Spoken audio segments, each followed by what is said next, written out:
What up, family? This is the Decisive Element podcast with Ronnie Portillo. Now let's get it. Okay. All right, people, we're here with Jonathan from It's Complicated channel on YouTube. And the tagline is the rules of modern dating. I fucked it up already, bro. The rules of modern dating and understanding women. And understanding women. And that's the conversation we're going to have today. It's gonna get good. Hell yeah, bro. Hey, bro, really, I'm really grateful that you're here. Thanks for being here, and I'm glad to hear the story of what you got going on right now, man. Thank you for having me. It's a pleasure. Hell yeah, bro. So let's start with you, man. Like, who was Jonathan? What made you? What did this come from?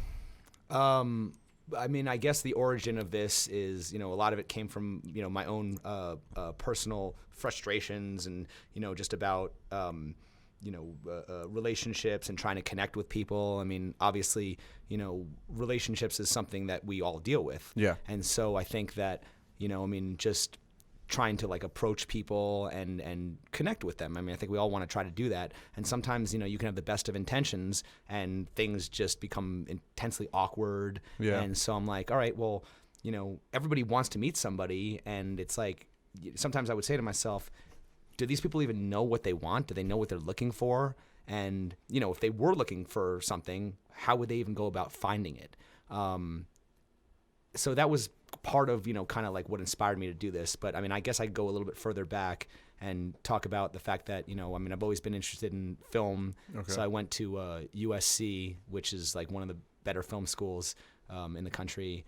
And for a long time after I graduated, I didn't really do anything with my film school education. I mean, I would do videography and shoot bands and, little short films and things like that. And I do a lot of projects for other people. But this was really the first time that I did something that I really had a passion for and a personal interest in. Mm-hmm. Because I think that, going back to film school, one of the things I remembered when it was trying to tell you how to, get inspiration for projects, for whatever you want to do, think about what is it that makes you happy? What is it that makes you sad? What is it that makes you angry? And, and really kind of dig deep into your heart and find something that you believe in and start with that. And then, then it will come to you from there. And so basically, before I wasn't even sure if I was going to do a YouTube channel. I thought maybe, would I do like a feature-length documentary? And, and I had other friends, like one of my friends, when I used to live in California, most of my friends were film school geeks. And then I moved out to Vegas, and it was just kind of like very few of my friends were into video and filmmaking and stuff like that. And one of my good friends, he made a documentary, and then he started to have some success with that. And then, I kind of started to get more back into the video and production stuff again. So okay, yeah, nice, man. Yeah. Cool. So you've been doing this for a while then. Overall videos, and so you went to all 4-year school there. Yeah, I mean videos here in Vegas, I've been doing it kind of on and off. Okay. But I mean I kind of get sidetracked into other things. I do stuff with music and stuff. Okay. I have an antique business. Oh, nice. So I do eBay and things like that. Okay. So, yeah. So what triggered this to actually come from an idea to actually manifesting it? Well, I mean, at some point I just started to, just compile lists of questions. And I guess, I started to watch YouTube a lot more often, and I would start to hear people talk about some of the things that I'm trying to expose on my channel. Mm-hmm. And so I just kind of, or I would look at, social media, and I'd see memes, and there would be memes that would show, double standards, mm-hmm. or things that were just, inconsistent or stupid, silly, female logic, blah, blah, blah, whatever. And so I was like, that's a good question. And then I would see other YouTubers who would do kind of man on the street stuff when it came to political issues. And they would ask people I guess you would say gotcha questions. Mm-hmm. And then I'm like, well, I wouldn't necessarily say, maybe you could say some of what I do is a gotcha question, but I'm really more interested in the aha moments. Yeah. Where I ask someone a question, mm-hmm. and I guess you could say I set them up, and then I kind of say, okay, well, if we can both agree on this, why is this true? You know what I mean? And then all of a sudden it kind of creates a short circuit in their brain, and they're like, oh, that's a good question. I never thought of that before, you know? Yeah, that's one thing when I was watching your videos, man. So you made a comment about your questions. So how long were you, when you were looking at those memes and these questions came to you, were you literally like writing them down? Is that how you correlated and collected your questions over time? Or how do you consistently evolve your questions, and where do they come from? They can come from any number of things. I mean, it can come from, I've watched documentaries, I've listened to podcasts. It was just something where I just started to see, obviously, I've heard about a lot of the frustrations that people have in dating right now. And I figured, okay, that's like a great topic because it's something that everyone can relate to. Yeah. And I've heard a lot of women who are very frustrated in dating and a lot of men who are very frustrated in dating. And it's interesting because it's like, well, do we even want the same things? Yeah. Is the man's goal and the woman's goal the same in dating? Yeah. And then also, there's like all these different, stereotypes that people assume. And so I'm just like, well, let me challenge those stereotypes. I mean, a lot of people, assume that men only want sex and women only want money. And so I'll just kind of like, okay, let's just assume that's true. If that's true, then why this and why that? Yeah. And so I'm just kind of, a lot of people, like what I say is that, I ask people what they believe, but I'm more interested in the why. Yeah. Why do they believe it? Is it because it was something that someone told them, or is it something that they learned from their own personal experience? And I didn't even just see that in the case with dating. I saw that in the case with a lot of different things. Yeah. Like I noticed just being really into music that, me personally, I found a correlation between, the type of person somebody is, related to the type of music they listen to. And, there's exceptions to every rule. Yeah. But I've noticed, working at a music venue, for example, certain music, creates a very peaceful, loving crowd, and certain music creates a very angry, there's a lot of fights, security's breaking people up. And so I looked at the power of how certain vibes and, can change just how people respond, how people behave, how people, interact with their environment. I also found it very interesting as well. A lot of people, are constantly talking about the importance of communication, especially in relationships. Yeah. And then I'm like, great, we can all agree on that. But the problem is nobody's communicating. Yeah. Most people prefer texting instead of talking, socializing in places where it's too loud to have a conversation. They don't engage with their environment because they're all on their devices. Yep. And they don't give their undivided attention. So it's like, what do you expect? A lot of people, it's like, it was like people kind of like lacked self-awareness of the things that they were almost like their own worst enemy. And I'm not trying to come from a place of judgment. It was just, I just observed the world. Observation. Just observations. Yeah, that leads to a question that I thought of while I was watching your videos. Do you think the average individual understands? Do you think an average individual sees that a partner relationship is the reflection of an internal relationship? That's an interesting question. Because doesn't it start with the self first? Absolutely. I definitely think so. I think that, speaking for myself, Yeah. I don't think it's fair for me to ever expect anyone to do something that I wouldn't be willing to do myself. And so I would see a lot of people who would have certain standards, for their partner that they can't even live up to their own standards. So it just seemed like you know what I mean? Like you have to, I think it's a lot more important. Like if you can be the message, you know what I mean? Or at least live by your own, practice what you preach, you know what I mean? Like live by example, you know what I mean? Because a lot of people have a lot of ideas and they want to speak, but they don't want to do anything. Yes. And so I feel like if you actually, can maybe talk about it less and just be that thing that people can see and say, okay, it gives you so much more credibility. Yeah, because like I said, while I was watching the videos, it's like, at least I guess what I can say from my experience in relationships. So, it's actually awesome today because tomorrow I'm actually married for 12 years. Oh, okay, great. Right? So it's like Congrats. funny, I'm having this conversation on relationships, and the next day is my 12-year anniversary. Sure. I was like, man, that's good sequence and, whatever. But it was through my experiences, learning how to be myself, and what you've already explained, kind of what is the goal of what I want in a relationship? How can I expect something from somebody else if I don't even know what I want from myself? So in that relationship, the dynamic is going to evolve based off how I am with myself, and then how it evolves with that person through communication. And through your videos I was watching, I was like, those aha moments consistently happened, you know, and it was a thing that kept building. And you had people who they paused, stopped, and actually went into it. And then you can see, like, boom, something clicked. Like it was an evolution that just happened in their mind. And when I see that happening, it's kind of like you connecting to the phone. Everyone's connecting to the phone. They're not connected to the environment, but they're not even connected to the internal environment.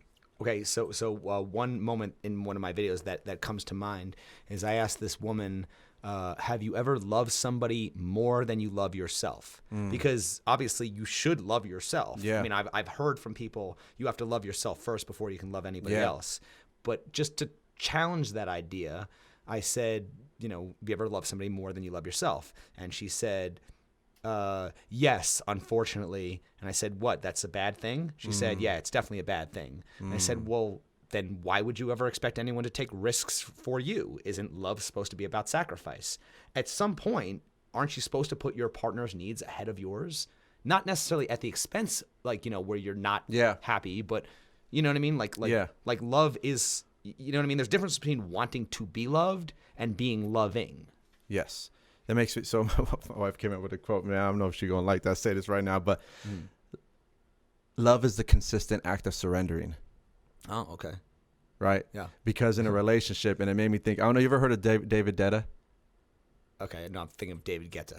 David Guetta. Yeah, that's a DJ. Okay. Yeah, David Guetta. He's like a spiritual, masculine energy, loving. Like, what are the balances between the two, and how does it get it? And he has these three stages of relationships.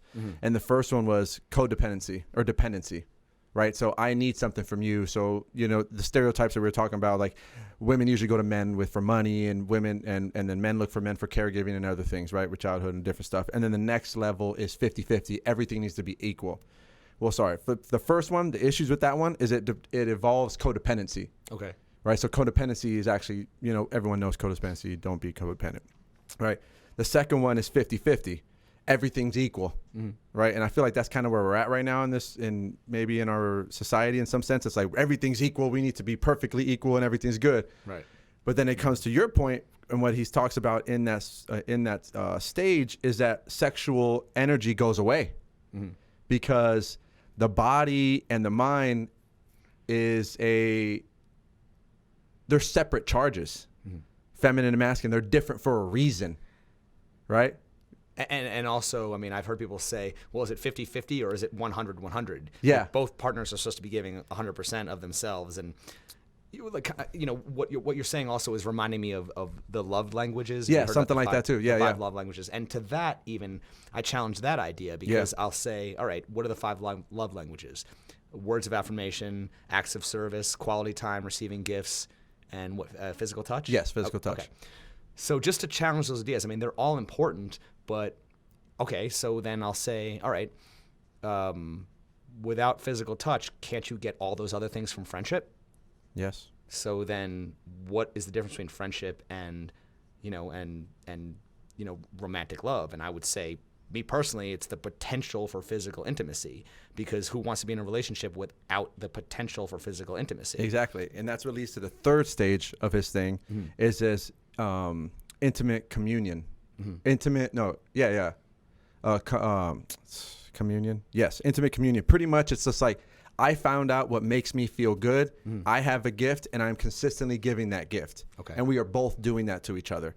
And you being mad at one day doesn't make it's a consistent practice. Just because you're upset, because everyone's going to have bad days where you're just not in the mood, doesn't mean I have to shame you. Doesn't mean I have to fuck you up. Doesn't mean I have to talk bad to you. Doesn't mean anything literally besides like, hey, I see you're having a mood. I still love you. And it's that consistent act of practice when it comes in that relationship that we're both here connected, devoted to the practice of love. Because like you said, it is different from the practice of love of friendships. It always goes to that deeper physical endpoint, because that's where like that's where like the deep connection happens. Your soul touches when it's like sexual energy and that sexual chemistry. There's something deeper there. That's why we're all seeking it. And that's why, that's why your channel's so good, bro. It's because you're talking to a unconscious mythology, the deepest part of a human being, like is the sex energy. And I won't say arguably say, but literally life force is sex energy. Everything reproduces. Everything consistently tries to evolve. Almost like I'm talking to the subconscious. Yes. Okay. Yeah, I see what you're saying. One of the thing I wanted to add also about the love languages. Okay, other than physical touch, I would say my second one would be, because I would say physical touch would probably be my most important, because I think in a lot of ways a lot of men kind of crave and are starved for that physical touch. Or that physical intimacy, but also I would say quality time, because when it comes to everything else, receiving gifts and acts of service, that all requires time. So if someone's investing their time, time is your most precious resource. Yes. It's the one thing you can never get back. Yep. So if someone's willing to share their time with you, that is the most, and honestly, when I interview people, they're on vacation. Everybody's so busy nowadays, and it's the most humbling thing to have someone stop. And some people will talk to me for 5 minutes, but a lot of people will stop and talk to me for 45 minutes. And that is just unbelievable, that they will stop and just bare their soul to a perfect stranger. And I don't know, just the ability to be able to get someone to open up like that is such an incredible thing. Hell yeah. And that's one thing I want to talk to you about too. Sure. Is like, how going up to people like that, sealing those things. And before we get to that point, I just want to acknowledge that, yes, I 100%, those two things, physical touch and time, are so expensive right now. They're more expensive, but so important. Like, that's like, so when you're right, when people are willing to do something for you, when people are willing to, hey, like, I'm going to spend this time, like, we need to acknowledge and gratitude that, because they don't fucking have to be there. Right. We had an episode where it's talking about, before, where it's like people work for different places, and it's like the business owes you something, or you owe them something. And I know this is a mutual understanding, and people need to take that not for granted. Like, I am here, and it made me think of this other thing from I forgot where I got it from. Breath and Flow, one of the people I follow on YouTube for yoga. Shout out to Breath and Flow. They don't buy each other's gifts, plan experiences. I like that. Yeah. Right. So instead of buying like a ring or go do a fancy dinner or something, like, how about you go freaking, I don't know, just go camping, go somewhere, do anything else. Absolutely. That time right there is more important than anything material thing that you're going to give them. You do that with your wife a lot, Ronnie. Yes. You'd like, every time I talk to you, you're always there. you're like, oh yeah, we're going camping, we're going to do this. Yeah, bro, we're doing, like, tomorrow we're going to Zion. Oh yeah, yeah. Like, I've been there. Yeah, the hike the Narrows is super fun. Yeah, hell yes. Yeah. One other thing I was going to mention as well, just even outside of dating, but just relationships, working relationships. Some of the people that I work with, they're professionals. They go on tour with bands, and someone said something that resonated with me. That was a good piece of advice. He said, 3 ways to not be an asshole. Always be on time. Always say please and thank you, and always do what you say you're going to do. Yeah. And as far as like being on time, being on time is such a subtle way to show somebody respect, because because if you're not on time, you're saying to somebody, my time is more important than your time. Yes. So there's so many ways you can communicate to somebody without even saying a word, with your body language, with your choices, things like that. You know what I mean? And consideration. And one of the questions I also ask a lot of women, is when preparing for a special night out on the town, how much consideration do you give towards being on time? Now, I'm not implying that men can't also be late, but there's a stereotype out there that women are just fashionably late because they have to get their hair done, they have to get their makeup done there. And then I say, okay, well, why don't you just start getting ready sooner? You know what I mean? You think that as a man, I don't have a lot of stuff on my plate? You know what I mean? We all have busy lives. Yep. But I'm just saying that, you know what I mean? Just to have a little more consideration for other people. Flip the roles. How would you feel if the shoe was on the other foot? If you had a guy who was making you wait, would you, if you were on a first date, how long would you wait for a man who was late? So a lot of times when it came to like coming up with these questions, I started to say, okay, let me flip the roles. Let me flip the genders. And I just noticed, oh my God, double standard after double standard after double standard. And, everyone's talking about equality right now. Well, how do you expect to have equality if there are double standards? For everything. You can't. Yeah, you exactly. Can't. So people have to be aware of these things, because you're indirectly sending somebody a message like, my time's more valuable than your time, and they're not even aware of what they're doing. And I think they're doing them they're doing themselves a disservice also, because they want to connect. Right. That's why you're going on this date. Right. That's why at least you're saying yes to this date. You're being vulnerable, going after these people and that individual. So if you're getting mad about situations and you're not even sure that you're controlling, at least you can understand, like you said, bring awareness to yourself, and then be able to do that for other people. And then I feel like when you do that, it just seems to start spiraling up and things start to work in your favor.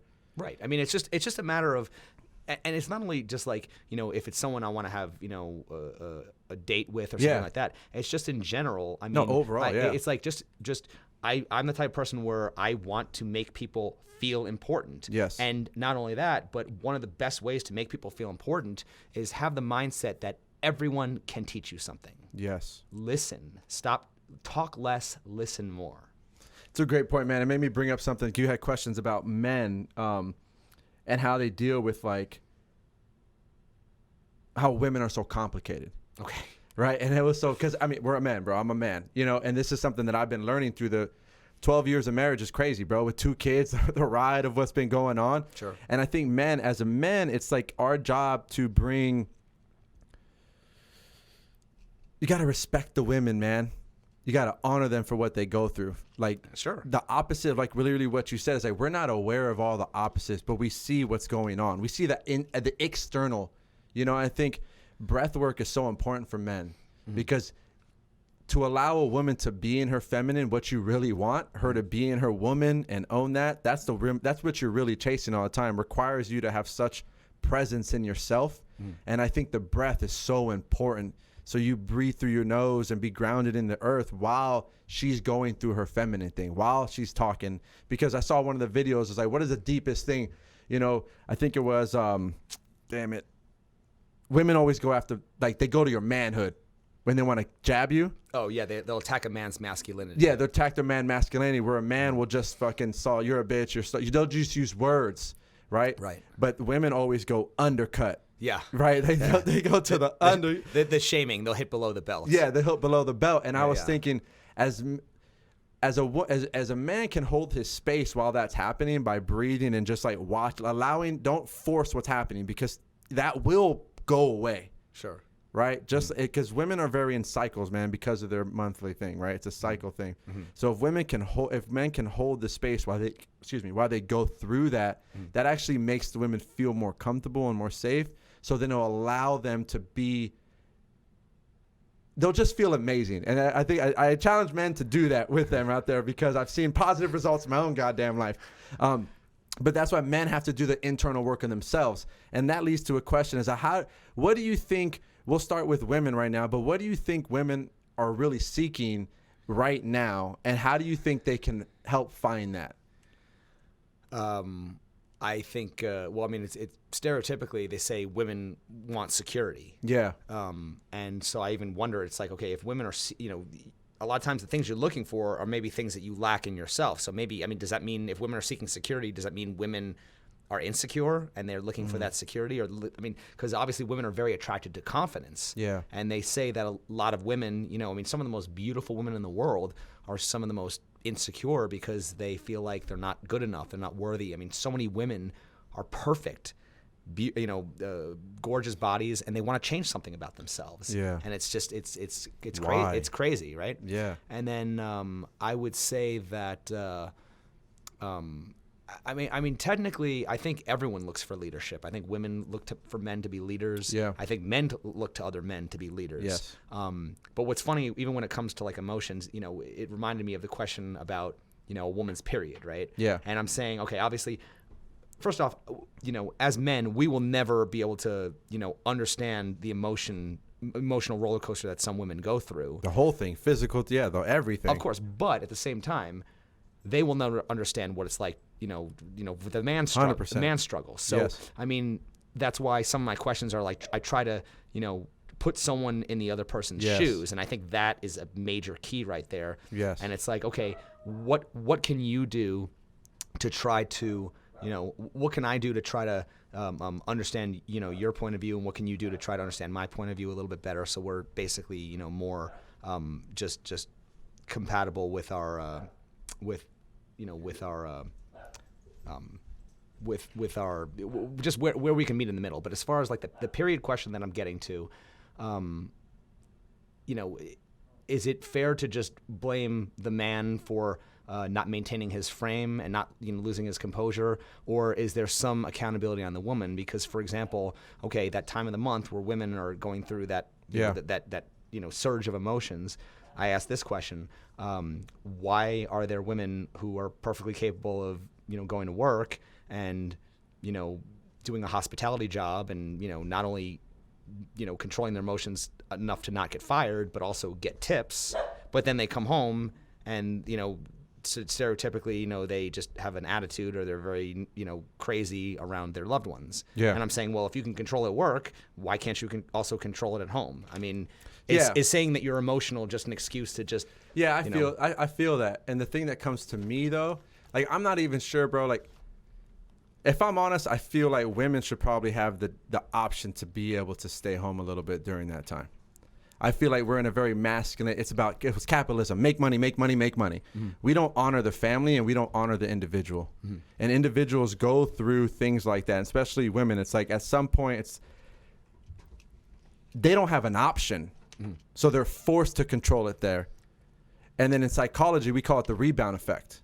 Mm-hmm. Anytime you deprive yourself of something, mm-hmm. typically there's always a rebound effect that happens afterwards. Mm-hmm. So for her to go to work and hold all those emotions at time, they're going to come out somewhere. It's biological, and I have a question about that with you later. That also, of course, yeah. Right? It's a rebound effect that the mind typically does, and then the body and the psyche usually goes through that when we hold ourselves, our true selves in. Mm-hmm. Eventually, it's going to leak out somewhere, and it's going to come out.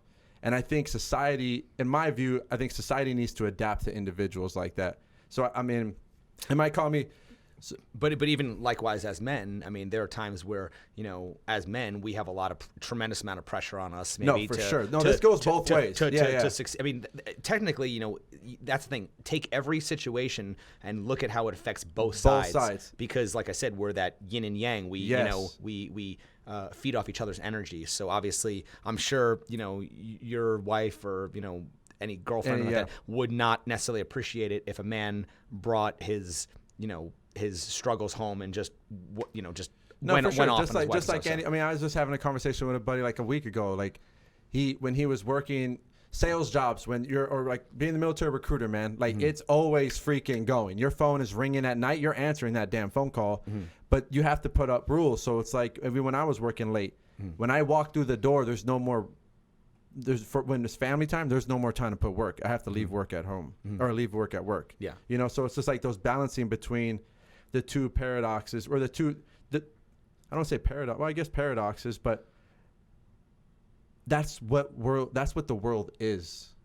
Well, even right. So it's like we need to adapt to what the world is and allow space for both sides to have their times where they're moving and they're going. And that comes to my question. This question: do you think women and men accept the dance between the masculine and feminine, or do you think they reject it?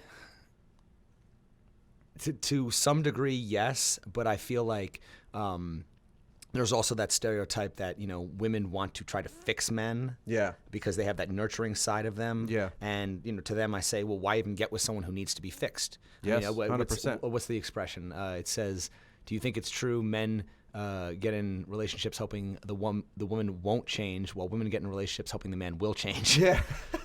Bro, you're coming out with so many good things. Yeah. But at the same time, I mean, look at it this way, okay? But without the dance, there's no fucking.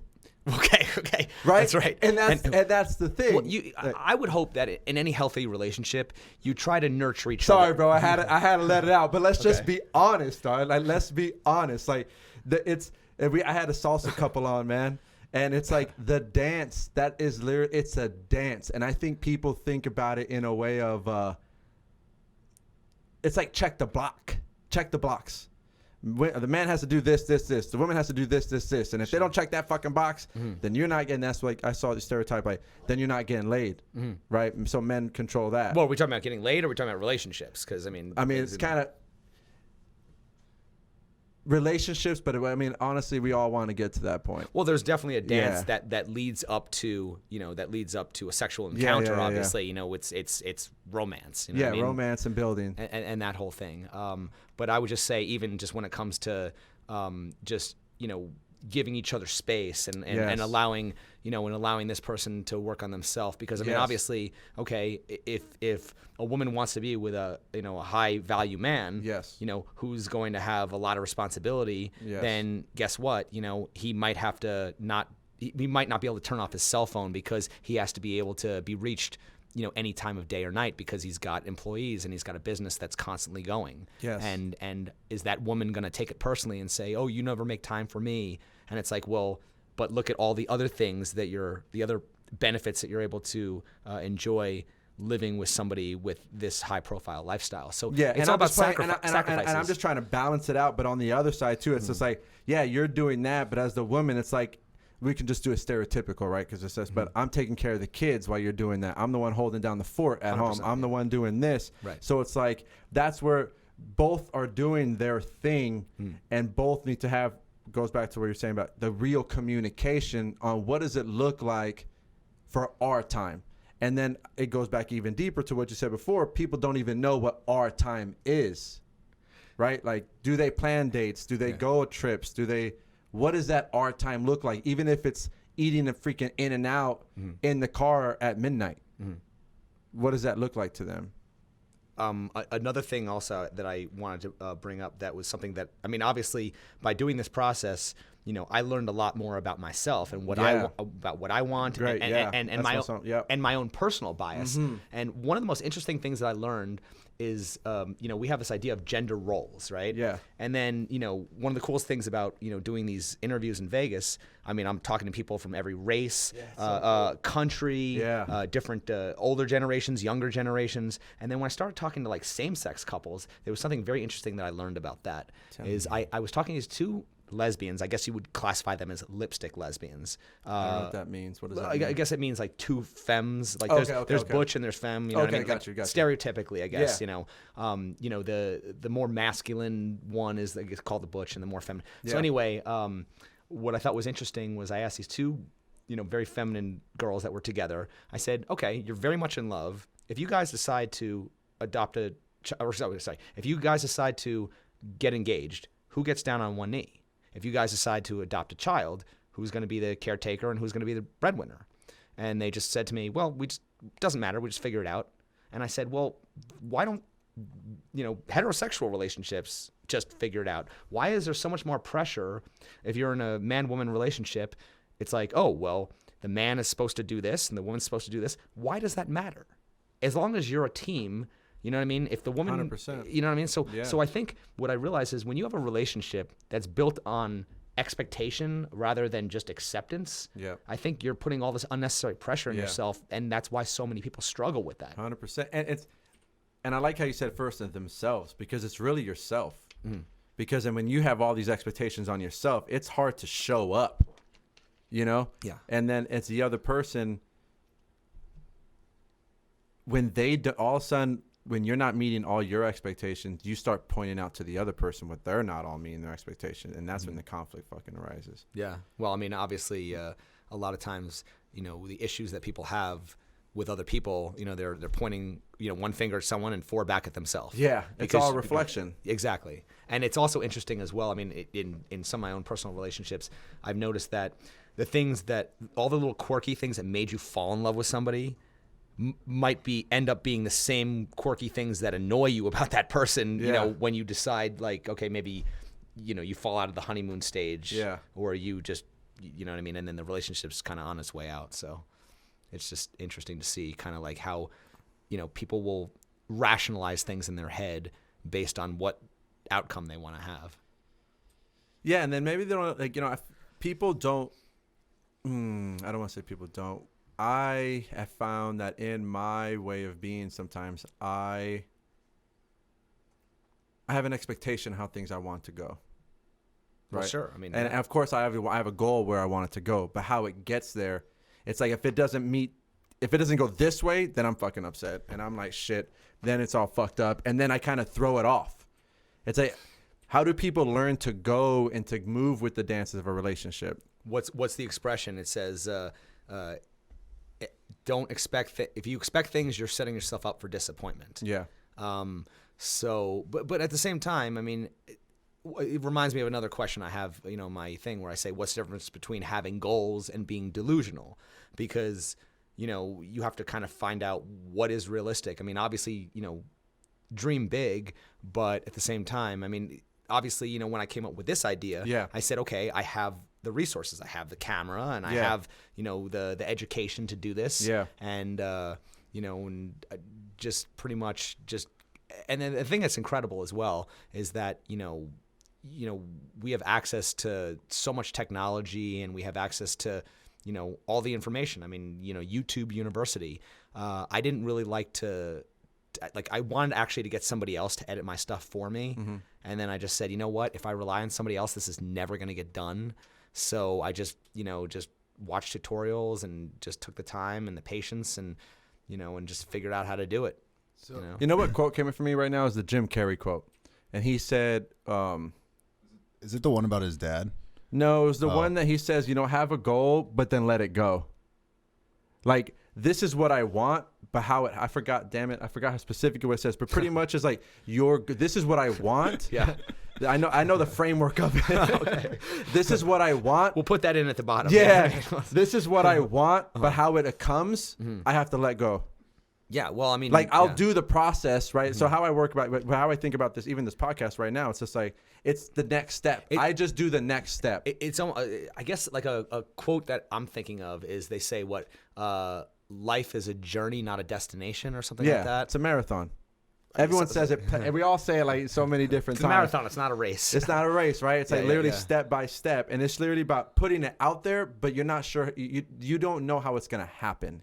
Well, even with just this project, right? Yeah. I mean, I've just evolved some of my technical skills through this, and I realized, okay, if I change my mic placement, I'll get better audio. If I use a camera light, I'll get and all these different little things that I kind of and that's another reason that I like it as a YouTube thing, because it's like I can do episodes and I can go back and revisit questions that maybe okay, I was onto something, but then as I started to kind of like field test the questions and ask it, ooh, now we're like really getting into like some deeper stuff here, and you know what I mean? And it was how has that been for you, man, to watch your questions like evolve? That's a really cool thing, because sometimes like I'll think of a question, I'm like, I know the concept I'm going for, I just don't know how to articulate it. And what I think is interesting is sometimes I'd have to anticipate, how would a man answer this question? How would a woman answer this question? And then more interesting than that, a lot of people will kind of like be critical and say, well, everyone's different. You can't generalize. And I'm like, I saw that today from one of your videos. And I'm like, well, why do I keep hearing the same answers over and over and over? Because I literally think people are just brainwashed. I mean, it's like if you grew up in a different culture, your answers might be different. Yeah, for sure. But then again, maybe not, because some of these things might have nothing to do with your culture, and they're just biological. And that's leading to the next question, I guess. Question exactly. Like, how do you think if people understood biology and accepted human nature of what we are, would improve healthy relationships? Because the thing, what made me think about it is when you ask somebody, I think it was literally about the general stuff, and she answered. Well, you replied to her, well, isn't it more likely for women to date someone who's taller, a man who's taller than them? Sure. Right. Like, so how do they think biology? If not women, people understood biology and the human psyche more, do you think that would help on how they picked and went around with relationships? Yes and no. It's hard to say, because I was interviewing this one guy who's on one of my videos, and he says he believes that men aren't allowed to, like, we're not allowed to be our natural selves. That's the problem, is he thinks that men are naturally polygamous. Now, that doesn't necessarily mean that you can't choose to be monogamous and be with one partner, but I'm just challenging that idea. I'm saying, obviously, a lot of women complain that guys tend to never want to settle down with one girl. Or they're just complaining that all men cheat or something like that. And I'm saying, well, maybe you're putting an unfair expectation on them. I say, is monogamy natural or learned behavior? You know what I mean? No, So yeah, it's for like, sure. So I'm just saying, and on top of that, if you go to other countries, the most powerful men often have multiple wives. And this was a very interesting kind of like a circular, like I love these quotes where it starts with like a man is this, but a woman is this. I'll give you an example. We talk about loyalty, right? I say a man's loyalty is tested when he has everything, while a woman's loyalty is tested when her man has nothing. Ooh. Does that No, yeah. Yeah. But because she has to stick around for the grind. If she's trying to, if like, and he has to, if she's with him, then now he has everything. What's he gonna do? Well, all the options. The way I explain it is basically, okay, the guys who are rock stars, Tiger Woods, Mick Jagger, something like that, right? They have women throwing themselves at them, and it's like, well, I could have a different groupie every night if I wanted to, if they want to. But there are high profile men like that who do settle down and get married and stuff like that. So you can choose that. Yes. But I think that's why I say the loyalty is tested. Versus if you look at a woman, a man's supposed to provide, and if the man doesn't provide, how many women do you see stay? You know what I mean? So I just think it's interesting how, like I said, there's exceptions to every rule, but there is a degree of truth in that. And so I'm looking at the human nature element behind that. Yeah, and that's it's like so fascinating to me because that's literally what you're getting, the human nature of what's going on. As you're talking to so many different people, you're seeing the similarities across gender, sexual orientation, like you said, country, location, birth, all these different places, because the Strip is a mixing pot of fucking everywhere. Exactly.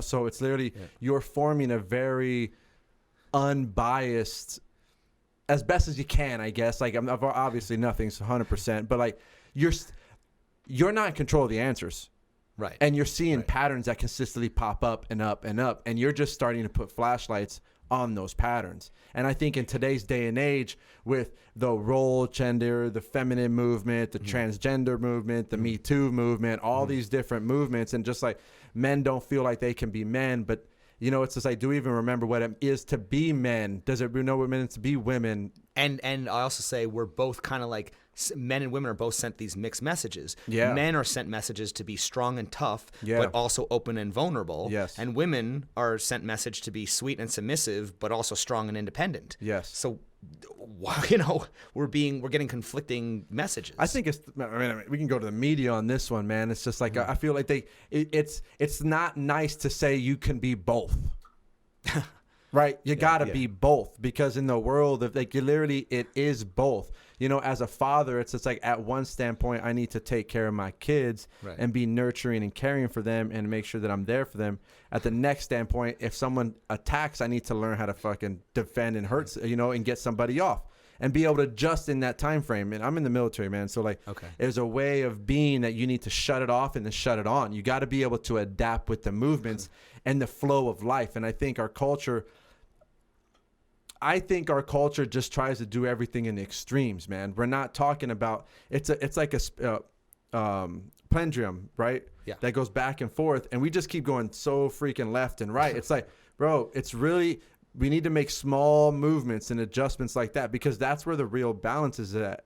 Because when we keep going far left, far right, and all these different things, we're just creating more chaos and more need for healing to happen. But not only that, also with all the chaos and confusion going on, there's also a tremendous amount of pressure, especially on men, to be confident. 100%. You know what I mean? And my point is, there's so much uncertainty.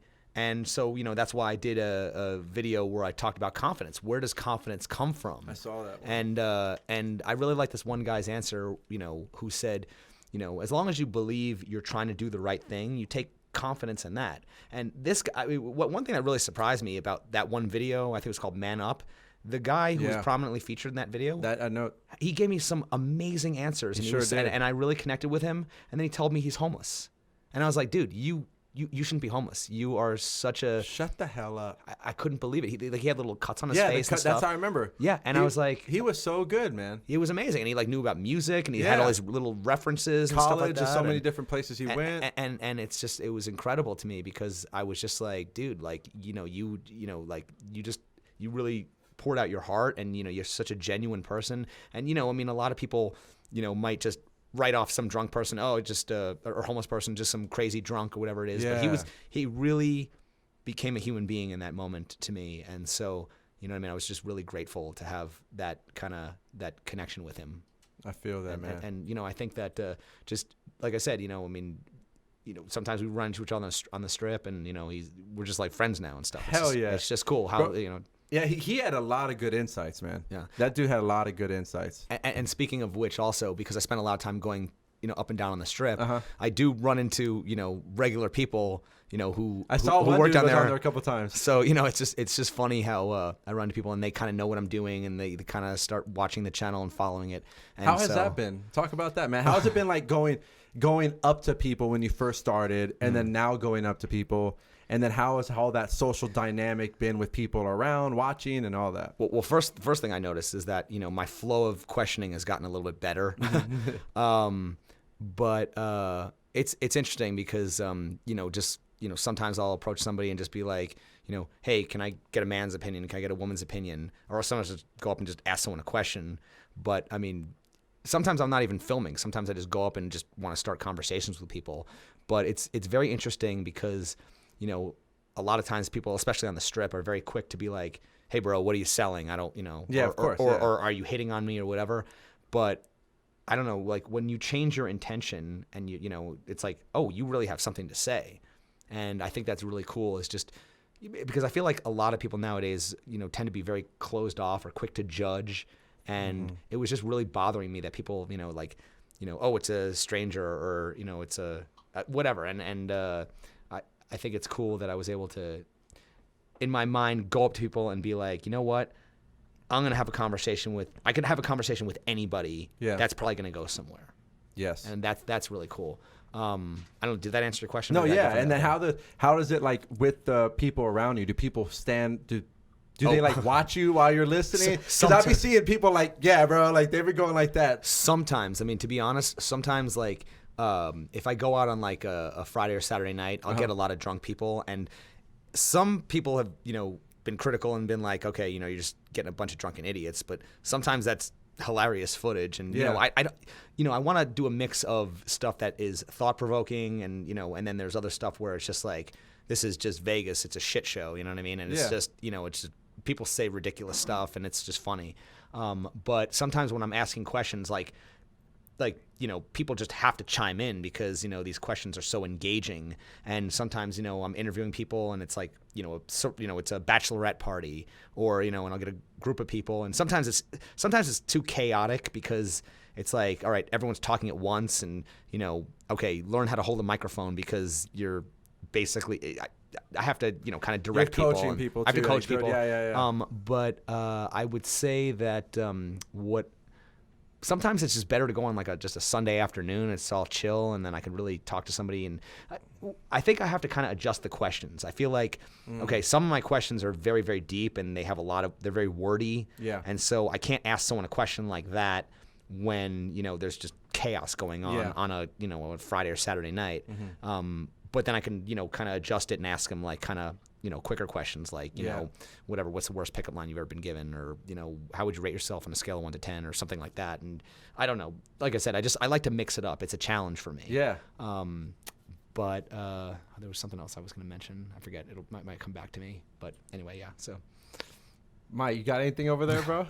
I did before, and now I'm like blanking. But yeah, we all blanked at the same time. Yeah, pretty much. Hold on. No, I was gonna say, so I was just curious because you went to film school, and obviously like you're making all this content for YouTube and doing that kind of thing. So I'm always curious because I have a lot of interest in like videography and things like that. Sure. So there's probably other people too. Do you think that like you need to go to film school nowadays? Like, because you were mentioned about YouTube University, and I'm kind of like on that. When I teach myself how to edit everything, and like how I've taught myself Premiere Pro, and I'm like pretty decent at it now. And I mean, maybe it's unfair for me to say you don't need to go because I did go, but I would say the best thing to do is just, if you want to do something, start doing it, and then you'll just naturally grow and improve through trial and error. You know what I mean? Like you'll say, okay, because like I said, I mean, I look back on some of my earlier videos, and maybe things that people didn't notice. I mean, I'll notice it and say, oh, okay, I was a little bit soft on my focus there, so I need to make sure I do that. I mean, okay, this is actually something I did want to mention. There are certain, you have to know your environment as well, right? For sure. And so when I'm down on the Strip, for example, there's motorcycles going down and, super noisy. And a lot of times where I do a lot of my interviews, I'm right by the firehouse on the Strip. Okay. So I'll be like in the middle of interviewing somebody, and all of a sudden sirens just start blaring. Damn, yeah. And what I very quickly realized is, okay, wait, stop, don't talk. Wait for the siren to go by. Yeah. Now let's continue. You know what I mean? Yeah. Or, I'll get a lot of hecklers and things like that.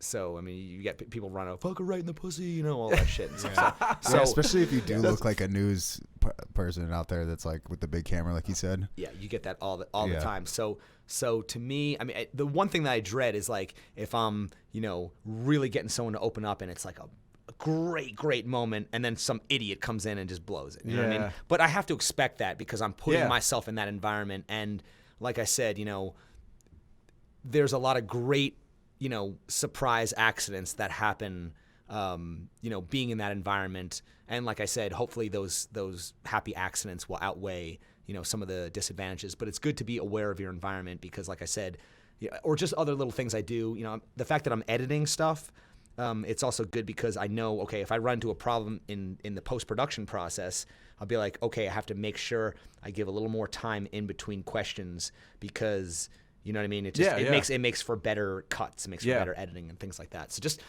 it's a consistent process, consistent learning. Anything that you do, you're constantly refining the process. Yeah.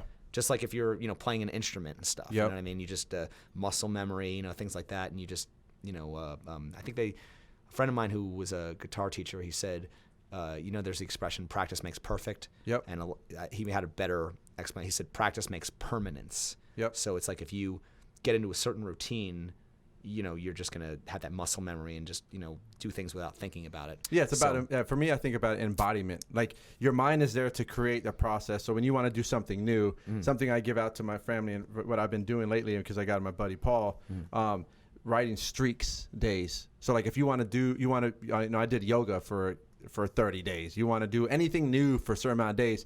It starts in the mind. Because it's an idea. Of course. Right? Yeah. So, and you need something every day to remind yourself, okay, I did it one day. I did it 2 days. And because that dopamine goes in there and it's that motivation, inspiration, inspires you to keep doing it. But over time, your body starts getting used to it.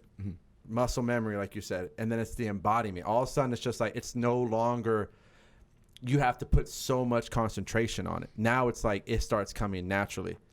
Another thing I noticed as well is like, I think I released my first video, I think it was December 31st of 2019. Okay.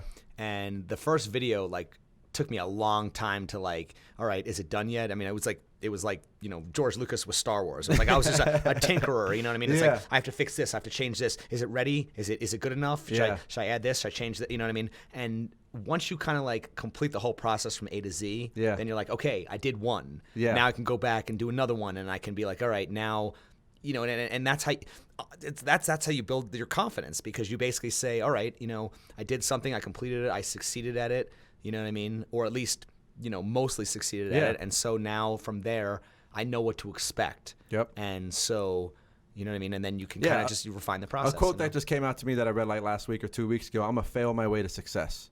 Ooh, that's a great quote. I love that. Right? You just keep failing and failing and failing until success. And it's like that. When I watched that video on confidence too, it's just like real confidence comes from literally just doing it. Yep. In tying with that other guy, the homeless guy with the marks. Like it's about having the direction. And that's, I think everything is a process of internal, man. So I understand that if I'm doing something new, it's going to take me a while to get good at this or at better and better and better. But look at those. Once again, I'm always quoting Jordan Peterson. You got to look at the small wins. Exactly.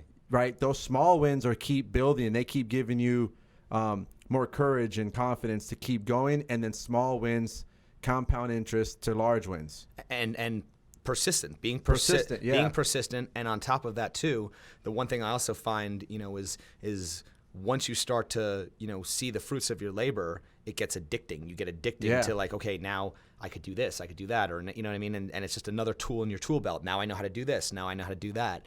And it's just it's nice to know that, you know what I mean? Like I did it, for myself. Not saying that maybe at some point maybe I'll have someone else edit my stuff, or just depending on where it goes. But you know what I mean? It's like I like the fact that I had all the control to be able to do what I wanted.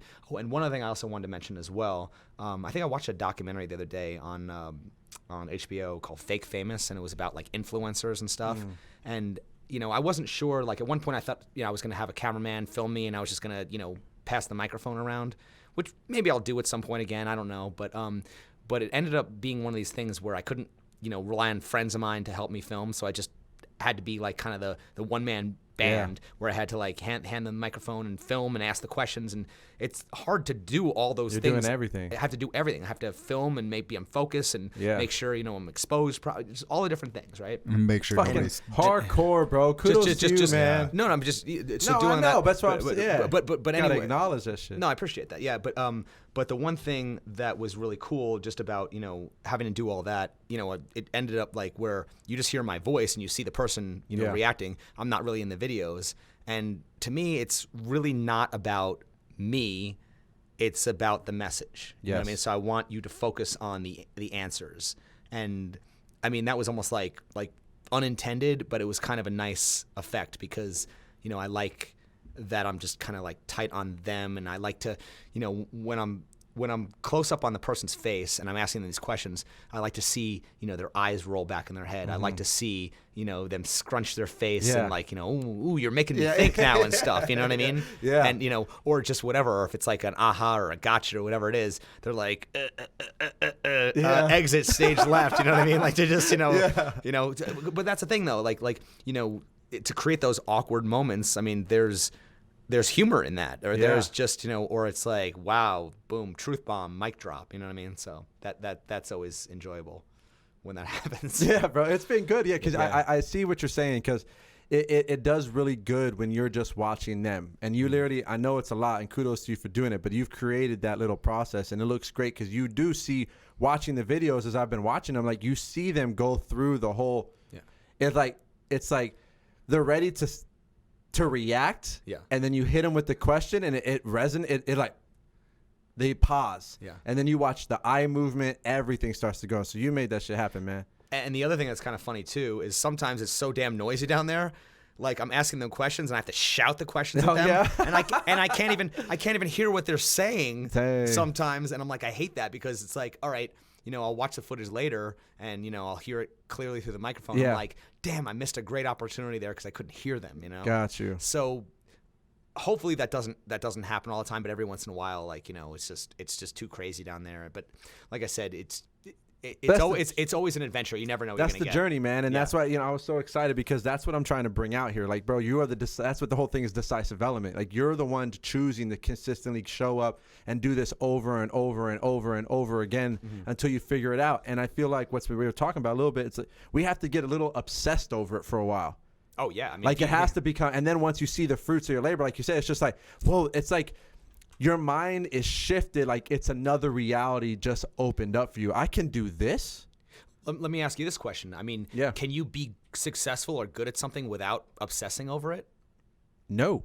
I think if you want to be good at something and be the best or be successful at it, you have to be obsessed with it. Yeah, at least for a certain amount of time. Yeah. Until it flows, until it just goes on in its own. But it and that's even a question because I said that to myself earlier. It was like happen naturally. Well, it's not really happen naturally. We use naturally in a very over, like a blanket statement, but like it only happens naturally because I put the work in over and over and over and over again. So then my body embodies it, and now it's just natural for me over the time. But there's like, people always like, people don't become millionaires overnight, and you didn't see the hard work that it took years to get to that one point. It's just like that obsession has to be that consistent. The time. All the little errors, bro. How many times did you go where you maybe forgot the mic at home, or you forgot this, or you did that? Like, how many little things popped up while you're trying to do that? And what I'm just going to say is it possible to have confidence without competence? You have to have the skill to back it up, and that comes from, just the routine and constantly doing it. But even, there were plenty of times where, I would gather my gear and I'd I'd park somewhere and then I'd spend 20 minutes walking to my spot, and I'd get there and I'd be like, ah, shit, I don't have a battery. Oh, yeah. I have no battery. Now I can't do anything. I can't film. I have to go all the way back to the car and go get the freaking battery and stuff. You know what I mean? So today, I don't have a car today, bro. My sister had to call me because I freaking, that whole situation, I was like, what the fuck just happened to me right now? But it's the consistent showing up, man. And I think it goes back, one thing came out to me when we were talking about this is that's the internal vulnerability. Sure. Right? Like, we are consistently being vulnerable when we do those things, and the vulnerability is like, I'm willing to put my neck out to do what I really want to do for yourself. And that's also where the confidence and the competence comes from, because then now I can trust myself even when the moments that shit isn't perfectly aligned for me and I fucked up on something. I consistently show up. And then if I see how I'm doing that for myself, I'm be able to do that for other people also, because they're gonna fuck up just like me. Well, the main thing is too, it's knowing that, when a challenge comes up, that you're not going to quit. At least you know that, okay, I'm just going to do whatever it takes, to make things happen. One other thing I remember from film school, which was really cool, sort of related, I don't know, but it's still worth bringing up. A great philosophy that was told to me was the good, fast, cheap rule. Anything that you try to do, it's like you can have two, but you have to sacrifice one. Oh, yeah. So if you want it good and cheap, it's not going to be fast. It's going to take time. Yeah. If you want it fast and cheap, it's not going to be good. You're going to. So I mean, I don't know if that's 100%, but I mean, it was just kind of a clever little triangle. You know what I mean? Like, you pick these three things and stuff. I always think about anything that's worth it that you really want is worth the time. Yeah, and even to me, I was telling people, like, me personally, when I do something, I don't go into it looking to fail. You know what I mean? Yeah. I figured, like, okay, as long as you. I mean, yeah, there's going to be bumps along the way, but as long as you are relentless and you have a vision and you know what you want to do, and sometimes you don't know what you're going to do, but you'll figure it out along the way. I'll give you like that friend of mine that I mentioned. He was a fellow filmmaker. He actually wanted me to be the photographer of this film when he did it. It was it's a movie called The Ringmaster, and it's basically a movie about onion rings. He's like, hey, John, do you want to film my movie about onion rings? And I'm like, how is that not going to be boring? It's a movie. It's a feature film about onion rings. Yeah. So anyway, but it actually turned out to be a great film. But what happened was he kind of had this original vision of the movie, and he started to make it, and then all of a sudden, the whole thing just fell apart, and just the whole film derailed, and then all of a sudden, his crew turned the cameras on him and did a documentary about him. It's a documentary about the making of a documentary about onion rings. Oh, nice. And so it was like, what he originally turned out to do kind of failed, and then they kind of rescued the movie and made it about So to me, all I'm saying is, you might intend to do something, fail at it, and then all of a sudden something else amazing comes out of it, and it actually turned out to be a success, and it's a great film, and it's doing well. And he still got the point. I wanted to create a documentary. Yeah, and in a way, as a friend, he also inspired me to kind of go out and do my own stuff as well, because you know what I mean? When for sure. When you know somebody who's doing something similar to what you want to do, it's like, oh, if you can do it, I can do it, Yep. And so, and even with YouTube stuff, I see a lot of people out there that are just doing goofy stuff, and I'm saying, well, I mean, I have a film school education, I might as well put it to use, what I mean, and use the tools in your tool belt, use the resources that you have, and say, okay, I have access to this and this and this and this, so I could do this maybe, or I could do that, and that's how ideas come together, and it's just a matter of, but the biggest thing is, a lot of people I know have ideas, but you have to put them into action. If you don't put ideas into action, ideas don't mean anything. 100%. And to bring this full circle, everything we just talked about for I don't know how long has to do with relationships too. Oh, of course. Right? Yeah. Actions on the idea of how you want to build intimacy, how you want to go on dates, how you want to raise your kids, how you want to do this. All that has to do. You have to have all those same conversations in a relationship. Yeah. Because I think we're in a very capitalist mindset in America, and so we always talk about in a business standpoint, how to chase your dreams and go after that. All those same principles have to be implemented, or I wouldn't say have to be, but I would recommend be implemented at home also. That is its own being. That is its own creation. Your house is an environment. How do you feel when you walk through the door? What are your norms? How do you go to bed at night? How do you kiss your lover? How do you kiss your kids? How do you cook breakfast? Like, all those things are just important, if not more important than even the business thing. But you need both. Once again, it's not one or the other, it's both. So let me correct that. But that is the mindset where I think people need to understand is like, this is not just about creating your dreams. Like, develop those, that what we're talking about are processes that go to every area of your life. 100%. And not only that, but, you know, wanting is one thing. Yeah. But the other question, I'd say even the more important question is, what are you personally doing to achieve those goals or that outcome that you want? Yes. Because like I said, I mean, I see all the time on social media, you know, I want this, I want to travel here, I want to do that, you know, great. I mean, everybody wants, you know, but like I said, it's like you have to make things happen. Oh, bro, I was listening to, we were on our way to Hot Springs yesterday. I was listening to The Alchemist. Okay. And by Pablo, I forget his last name. Escobar. Pablo Escobar, yeah. But he pretty much in a nutshell, it's a guy trying to find his dream and trying to find his destiny, right? Mm-hmm. But he meets this glass seller, right? And pretty much they have a conversation and it came to the conclusion that the glass seller was obsessed or dreamed about, he was really just fascinated with the dream or the idea of him going somewhere. Okay. Not really with the doing the dream. Right. So it's like, it made me think about, now I got another quote that I thought about.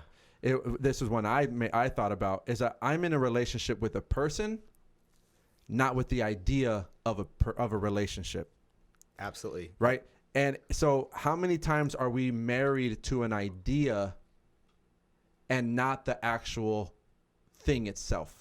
I literally have a question that says, what is the difference between being in love and being in love with the idea of love, or the idea of being in love, I guess, you know what I mean?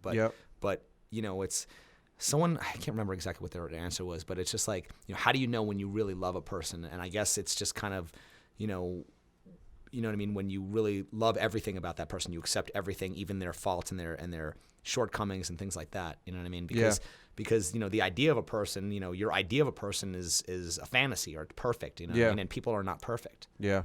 So it's crazy stuff, man. One thing that came to me yesterday while I was driving, I was like, surrender is the key to me being me. That's all I really need. Yeah. Right? Because once you figure out you, everything else kinds of come out. We need to start. I mean, I think as a people, it's individual. And that's why the podcast is Decisive Element, because it's about you, man. You decided what you wanted. And I wanted to recognize and give your story out, because what you're doing is fucking important. Thank you. And when people do that for themselves, it's like a ripple effect starts to happen all around you. Just like your friend. He wanted to do that documentary. It didn't turn out. It evolved into something else, but that inspired you to like go after what you want to do. So if we all do that within ourselves, what the fuck can happen with everyone around us? And even like I said, you know, I mean, there's a lot of social media that's just like BS and a lot of toxicity behind it. But there's also a lot of incredible creativity and a lot of inspiring stuff. Where, like I said, I mean, I see musicians out there who are like one-man shows, you know, where they play every instrument and they're looping and they're doing all. It's just like, oh my God, are you a human being? How are you doing this? You know. And every once in a while, I mean, there's so much inspiration out there to be found, but you have to seek it out, you know what I mean? Like a lot of the crap is kind of spoon-fed to you, and you have to figure out how to filter things. And even my questions, you know, when it comes to relationships, it's almost given me a way to filter, you know, people for my, you know, into my own life. And you know, it's like, okay, this person seems to have a good head on their shoulders and a good self-awareness and understand, you know, and they're not afraid to admit certain things. And it's just, you know, you spot red flags and things like that. Yeah. And so it's just interesting how you think about how you think, and you learn how to learn, and you know what I mean, that kind of stuff. So learn how to learn. Yeah. Yeah, man, that's so important, bro. Well, man, let me ask you this question, because to wrap it up in a little bit, you said right now about learning to learn. Are you going to, because I was thinking, is this will this only stay about relationships in the context of it's complicated just in the modern dating world, or do you plan to take on other complicated issues? Because like one just popped out of me when you said learn to learn. I was like, what about a complicated issue as education? Is education teaching us how to learn, to really learn, or are they just teaching you A to Z?